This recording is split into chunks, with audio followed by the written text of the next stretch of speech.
Hi, Team We Run. Coach Alexa here, coach for Reading, South Oxfordshire and online. I wanted to talk a bit about pacing, longer events or races. So, anything really from the half marathon upwards and some of the shorter distance running races as well, anything endurance wise. And it's a good rule of thumb to do what you might have heard of called a negative split. So this is when you run the second half of a race ever so slightly faster than the first half. Now, it can be a little bit of a misunderstanding, and that some people think that this has to be really quite a big obvious difference, like it's almost like some sort of progression session. You start super conservatively and then you kind of get faster and faster and faster throughout the the event. But that's not really like it is. It's relatively subtle. We're just being a little bit conservative for the first half versus the second half. Now, where did a lot of the research behind this concept of a negative split come from? Came from quite a big data analysis exercise that was done across the world major marathons, so things like New York, Tokyo, Boston, London, etc. They generally have their timing mats every 5k. They capture all the information for all of the runners, so it's hundreds of thousands of runners every year doing these events. So they've taken lots of data, and they also take people's predicted times and actual times. So when you get your wave allocated at London, you'll have to give a predicted time, and I know some people lie and some people are hopefully sandbagging or optimistic or whatever, but generally speaking, this study found that you were more likely to come much more likely to come closer to your target time if you ran the second half of the marathon ever so slightly faster than the first half, and more specifically didn't have too much of an enthusiastic start. So if you really got caught up in the adrenaline and the excitement and the over-enthusiasm and went racing out for the first 5 or 10k worth of the marathon, the chances of you crashing and burning or hitting the wall and kind of paying for that more than the benefits you got from that speed in the first bit later on, outweighed it. The downsides outweighed the benefits, basically, of that faster start.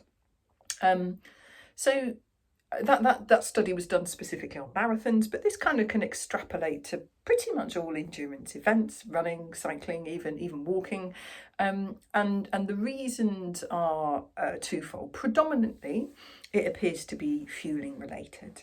So if we go off quite quickly, that balance between burning body fat as fuel versus burning glycogen, which is derived from sugars, and simple carbohydrates as fuel, is stacked a little bit too far towards that glycogen. Now, as both myself and Coach Calvin have talked about in previous videos, our glycogen fuel tank is relatively small. We have to work hard to keep it topped up with our fueling. And pacing is actually one way of managing. If my visualization of our glycogen fuel tank, which is in our bloodstream, our liver and our muscle cells, is like a bucket. So we're trying to fill up the bucket before we start. We're topping up the bucket with stuff while we do our endurance events, with food, with energy. And then our pace is how much we open the tap of the bucket at the bottom. So if we open up that tap too much too early by going out too fast, then we leave ourselves at the risk of not being able to manage those glycogen stores. No matter how much we pour in the top, we get ourselves into a pickle when we start running low on glycogen. That is effectively what hitting the wall involves.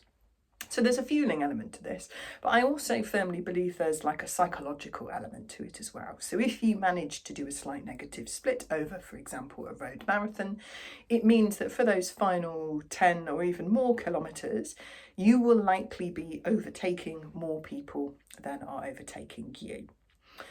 So psychologically, that feels quite positive. And even if you're maintaining pace or very slightly increasing pace towards the end, it will feel like you're in a really strong position, because you'll be overtaking, say, for example, 70-80% of the people that are around you, instead of being the one that's slowing down and being overtaken.